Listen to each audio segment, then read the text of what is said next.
बिस्मिल्लाहिर्रहमानिर्रहीम, अस्सलाम वालेकुम। Welcome to my channel. कैसे हैं आप सब? उम्मीद करती हूँ कि सब खैरियत से होंगे। आज मैं आप लोगों के साथ शेयर करी हूँ कराची के मशहूर बंसी रोड के लौंग चड़े के कबाब की रेसिपी, जिसके साथ हम बनाएंगे बहुत ही मज़ेदार चटनी। और इस वीडियो में मैं आप लोगों के साथ शेयर करूँगी दो तरह की बनने वाली फुल्कियाँ। और जो मेन चीज़ होती है वो होते हैं लौंग चड़े के कबाब, जो कि एक लंबे वाले कबाब होते हैं। तो ये जो रेसिपी है बिल्कुल है स्ट्रीट स्टाइल में और बहुत ही मज़ेदार ये बन जाते हैं घर में। तो रेसिपी वीडियो अच्छी लगे तो इसको लाइक शेयर ज़रूर कीजिएगा। चैनल पर नए हैं तो सब्सक्राइब ज़रूर कर लीजिएगा। तो चलिए बनाना स्टार्ट करते हैं इस रेसिपी को। तो पहले नंबर के लौंग चड़े के कबाब बनाने के लिए मैंने मिक्सिंग बोल ले लिया है, जिसके अंदर हम बेसन डालेंगे। तो ये 1 कप मेजरिंग कप से लेवल करके मैंने बेसन लिया है, जिसको ऑलरेडी छान लिया था। अब हम डालेंगे इसके अंदर चावल का आटा, जो कि मैं इस्तेमाल कर रही हूँ 1/8 कप, मतलब कि तकरीबन 2 से 3 टेबल स्पून के करीब इसमें चावल का आटा जाएगा। अब हम इसमें शामिल करेंगे एक छोटी डली प्याज की, जिसको बिल्कुल फाइन चॉप करके मैं डाल रही हूँ। इसके अलावा इसमें मुट्ठी भर बारीक कटा हुआ हरा धनिया जाएगा। और अब हम डालेंगे इसमें कुछ सूखे मसाले, जिसमें मैंने लिया है कुटा भुना धनिया और कुटा भुना ज़ीरा 1 टीस्पून। इसके अलावा कुटी हुई लाल मिर्च डालेंगे 1/2 टीस्पून। इसके अलावा इसके अंदर जाएगी हल्दी पाउडर, जो कि मैं डाल रही हूँ 1/2 टीस्पून। और नमक जाएगा इसके अंदर हस्बे ज़रूरत, मैंने डाला है तकरीबन 1/2 टीस्पून से थोड़ा सा ज़्यादा। अब इसके अलावा हम इसमें बिल्कुल बारीक कटी हुई हरी मिर्च शामिल कर रहे हैं, जो कि मैंने एक मोटी वाली हरी मिर्च को काट के डाल दिया है। थोड़ा सा तेल डालेंगे तकरीबन 1/2 टीस्पून के करीब। और अब हम इसको अच्छी तरीके से मिक्स कर लेंगे। तो इन तमाम चीज़ों को अच्छी तरीके से मिक्स करने के बाद इसमें हम थोड़ा थोड़ा करके पानी ऐड करेंगे और एक सख्त सा डो बनाएंगे। तो ये जो डो है ना, वो बहुत ज़्यादा आपका सॉफ्ट नहीं होना चाहिए, वरना तो ये कबाब जो हैं वो हैंडल नहीं हो पाएंगे। तो ये डो हमारा बिल्कुल रेडी हो गया है। इसके ऊपर हम तकरीबन 1/2 टीस्पून के करीब मज़ीद तेल डालेंगे और इसको हम तकरीबन 10 से 15 मिनट का रेस्ट देंगे, फिर हम इसका आगे का स्टेप करेंगे। अब तकरीबन 10 मिनट गुजर चुके हैं। अब हाथों के ऊपर हल्का सा तेल लगा लेंगे, हम हाथों को ग्रीस कर लेंगे हम। और अब हम इसको कबाबों का शेप देंगे, जैसे कि सीख कबाब शेप दिए जाते हैं, उसी तरह से हम छोटे छोटे से कबाबों का शेप दे देंगे। तो मैंने यहाँ पे एक ले ली है स्ट्रॉ, जिसके अंदर मैंने इसको इंसर्ट कर दिया इस तरीके से। और अब हम बिल्कुल सीख कबाबों जैसा इसको शेप दे देंगे। तो यहाँ पे देखें ये कबाब जो हैं वो रेडी हो गए हैं। इस तरह से हम इसको बनाते जाएंगे और एक प्लेटर में निकाल के रखते चले जाएंगे। तो इसको साइड में कर देते हैं। नेक्स्ट स्टेप में हम फुल्कियाँ बनाएंगे। फुल्कियाँ बनाने के लिए मैं यहाँ पे 1.5 कप बेसन ले रही हूँ, जिसको मैंने ऑलरेडी छान लिया था मेजरिंग कप से नाप के लेवल करके। ये डाल देंगे इसके अंदर। आप कोई भी कप सेट कर लीजिएगा मेजरिंग करने के लिए। तो बेसन को हल्का सा मिक्स करेंगे और अब हम डालेंगे इसमें बेकिंग सोडा 1/4 टीस्पून। इसके अलावा इसके अंदर जाएगा नमक हस्बे ज़रूरत। तो नमक जो है वो आप टेस्ट के अकॉर्डिंग कम या ज़्यादा कर लीजिएगा, मैंने 1 टीस्पून ऐड किया है। इसके अलावा 1/3 टीस्पून कश्मीरी लाल मिर्चों का पाउडर डाला है मैंने, और इसको डाल के ना अच्छी तरीके से बस मिक्स कर लेंगे।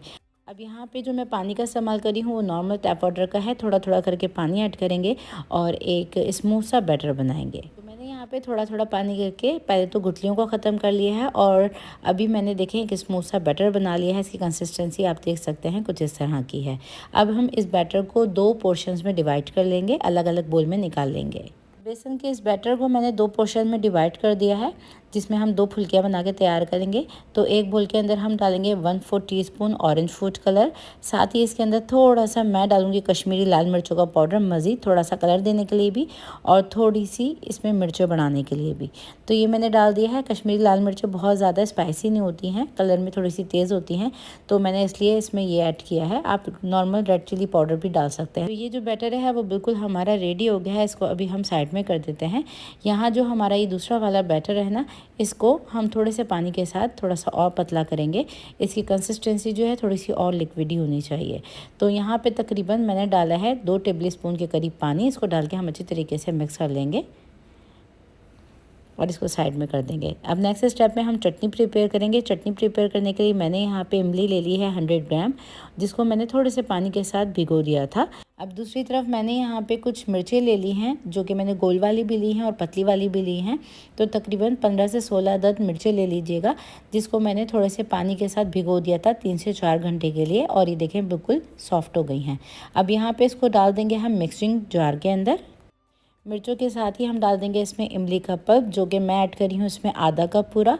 अब यहाँ पे कुछ चंद पत्ते मैंने पुदीने के लिए हैं और 2 अदद मैंने जवे लहसुन के लिए हैं, ये भी डाल देंगे इसके अंदर। इसके अलावा इसमें हम कुछ सूखे मसाले भी इस्तेमाल करेंगे, जिसके लिए मैंने खटाई का पाउडर लिया है 1 टेबल स्पून।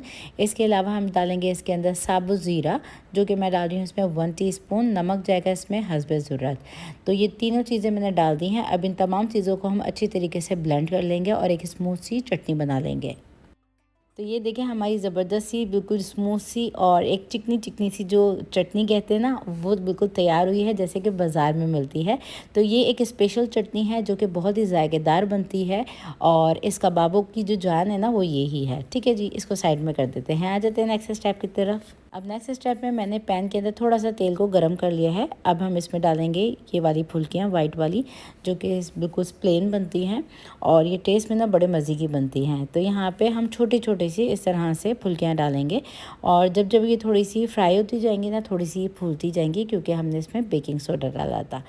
अब फुल्कियों को हम अलट पलट करते हुए फ्राई करेंगे और फ्राई करके हम इसको निकालेंगे जब तक ये स्लाइटली गोल्डन सी नहीं हो जाती। तो ये रेडी हो गई हैं, इसको निकाल लेते हैं हम। फुल्कियों को थोड़ा सा ठंडा कर लेंगे और फिर हम इसको सोक करेंगे पानी में। तो इसको तकरीबन 10 मिनट के लिए हम सोक होने देंगे। जब तक ये भीगती हैं, आ जाते हैं नेक्स्ट स्टेप की तरफ। नेक्स्ट स्टेप में हम सेम पैन के अंदर ये वाली फुल्कियों को इसी तरह से फ्राई कर लेंगे और यहाँ पे देखें सारी मैंने फुल्कियाँ डाल दी हैं, तो बस अलट पलट करते जाएंगे और इसको फ्राई करके निकाल लेंगे। तो ये जो फुल्कियाँ होती हैं ये बगैर भीगी ही आपने सर्व करनी होती है, बस इसके ऊपर चटनी डालनी होती है। तो ये बिल्कुल रेडी हो गई हैं, तो इसको भी निकाल लेते हैं हम प्लेटर के अंदर। तो यहाँ पे जो हमारी दूसरी फुल्कियाँ थी उसको मैंने पानी में से निकाल लिया था 10 मिनट के बाद, और यहाँ पे ये जो हमारी ये वाली फुल्कियाँ हैं ऑरेंज वाली, इसको भी हम इसी प्लेटर में निकाल लेंगे। अब नेक्स्ट स्टेप में ये सीख कबाब जो बनाए हैं हमने लॉन्ग चूड़े के कबाब, इनको भी फ्राई कर लेंगे जब तक ये स्लाइटली गोल्डन नहीं हो जाते। तो मीडियम लो फ्लेम पे हमने इसको फ्राई करना है। तो ये कबाब देखें स्लाइटली गोल्डन से फ्राई हो गए हैं, तो इसको निकाल लेते हैं हम। और यहाँ पे ये है हमारे कबाबों का फाइनल लुक। तो बस इन कबाबों के ऊपर मैंने प्याज के लच्छे डाल दिए हैं और ये जो चटनी है इसके साथ इसको सर्व किया जाता है। और यहाँ पे मैंने एक प्लेट बनाई थी जो कि इस तरह की है, ये स्ट्रीट स्टाइल में इसी तरह से दी जाती है। तो रेसिपी को लाइक और शेयर ज़रूर कीजिए और कर दीजिए एक कमेंट। आप लोगों के कमेंट्स जो हैं वो मैं ज़रूर पढ़ती हूँ और उनका रिप्लाई भी ज़रूर देती हूँ। तो काइंडली कमेंट ज़रूर कीजिए। फिर मुलाकात होती है एक और नई रेसिपी वीडियो के साथ। मुझे मेरी फैमिली को अपनी दुआओं में ज़रूर याद रखिएगा। अल्लाह हाफिज़।